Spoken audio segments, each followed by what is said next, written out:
Olá amigos, olá amigas, tudo bem com vocês?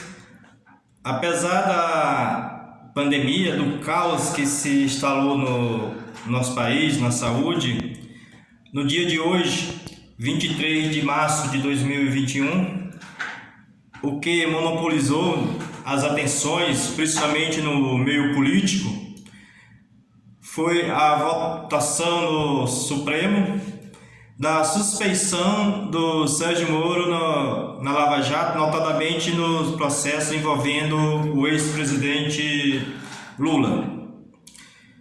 A expectativa grande era com o voto do ministro do Bolsonaro, o ministro que o Bolsonaro indicou, o ministro Nunes.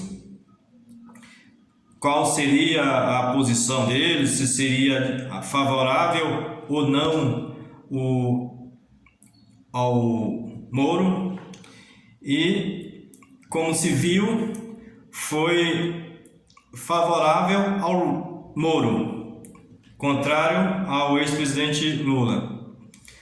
Algumas pessoas, inclusive, especulou de que o ministro, para favorecer o Bolsonaro, votou, contra a suspeição do Moro, porque dessa forma poderia ajudar o ex-presidente Lula não ser candidato em 2022 e dessa forma ajudando o Bolsonaro, porque se por um lado fortalecia o ex-juiz Sérgio Moro, por outro lado, tinha-se o enfraquecimento do ex-presidente Lula, assim deixando um caminho mais fácil para o Bolsonaro em 2022, levando em consideração, na visão de algumas pessoas, alguns comentaristas, alguns jornalistas como Kennedy Alencar, entre outros, de que o Moro seria um candidato mais fácil de se derrotar do que o ex-presidente Lula. Dessa forma, o juiz Marcos Nunes votou para ajudar o Bolsonaro. E até no voto do Marcos Nunes, tinha-se, contrário ao ex-presidente Lula, uma certa euforia, principalmente entre os bolsonaristas. Tinha-se uma euforia porque a candidatura do ex-presidente Lula estava ficando cada vez mais longe, né? E assim o Bolsonaro ficava em condições mais favoráveis. No entanto, sempre tem no entanto, a ministra Carmen Lúcia mudou o seu voto e a suspeição do ex-ministro Sérgio Moro foi aprovada no Supremo Tribunal Federal na chamada segunda turma, por 3-2. Então, se não for levado ao plenário, no qual os 11 ministros votam, já estará definido que o ministro Sérgio Moro é suspeito, ou seja, a suspeição foi votada e foi considerado como suspeito, e o juiz caracterizado como imparcial, e, lógico, as sentenças proferidas pelo ex-juiz tornadas-se nulas, absolutamente nulas. E nessas condições, o ex-presidente Lula torna-se totalmente elegível. Essa é a convicção da imensa maioria dos juristas e especialistas na área do direito. E, com isso, aquela situação em que o ex-presidente poderia disputar com o atual presidente da República, Jair Bolsonaro, está dada. Essa condição está dada e o pleito de 2022, muito provavelmente, com quase certeza, terá dois protagonistas bastante fortes, o Bolsonaro e o ex-presidente Lula, muito provavelmente, né? Não certeza, porque poderá ocorrer algumas coisas, um ou outro poderá não querer por algum outro motivo se candidatar, mas as condições jurídicas estão quase que dadas, né?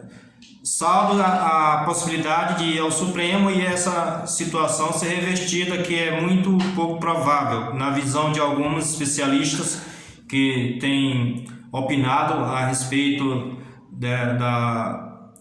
do resultado da votação na qual a ministra Carmen Lúcia mudou seu voto.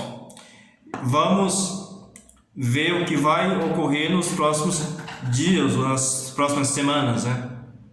Mas uma frase interessante que a ministra falou foi o seguinte, eu vou ler para vocês: todo mundo tem direito a um julgamento justo, de um tribunal parcial, com um juiz independente. Ela disse ainda: houve a quebra do direito de um paciente que não teve direito a um julgamento imparcial.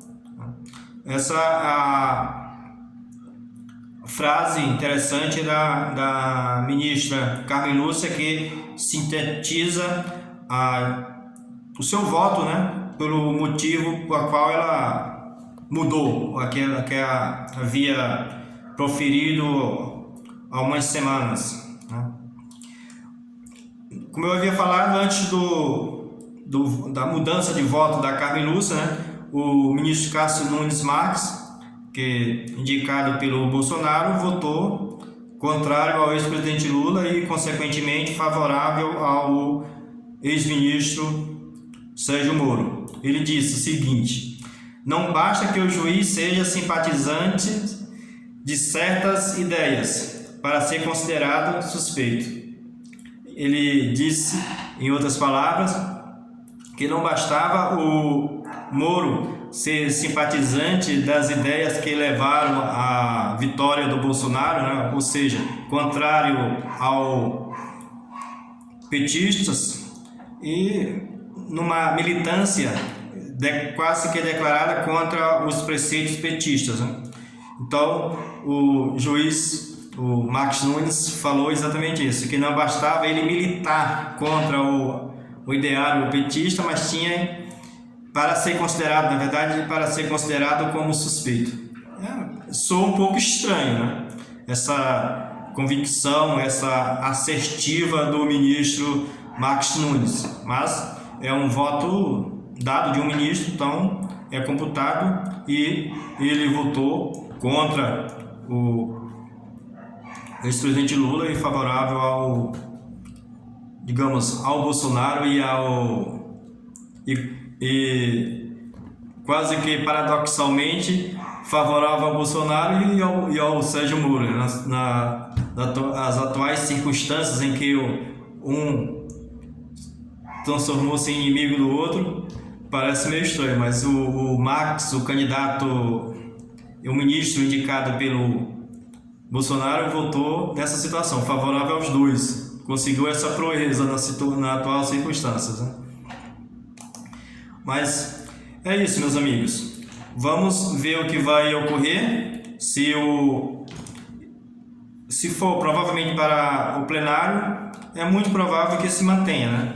Dado que uma parte razoável dos ministros, então, provavelmente a maioria, seja favorável à suspeição do Moro. Mas se não for para o plenário, a votação já está dada, né? O Lula continua elegível, né? Está na ficha limpa, né? E poderá disputar com o Bolsonaro e outros candidatos que irão surgir em 2022.